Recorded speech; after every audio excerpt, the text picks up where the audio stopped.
Ayan guys, papunta po kami ng Rente. Papunta kami sa 1188. Kaya biyahe na po kami papunta doon. Ito nga po, nakapunta na kami dito. Nabibilihin po kami ng mga gusto namin bilhin. Ayan, dami mga gamit dito guys.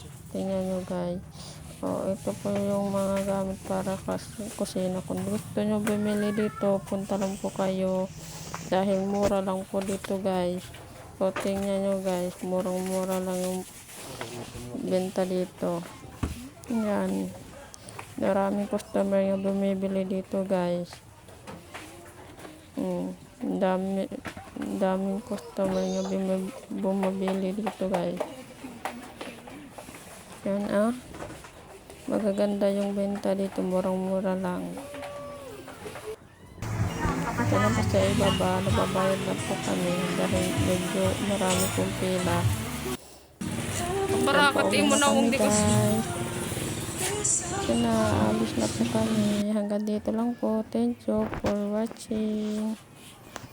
Guys, salamat.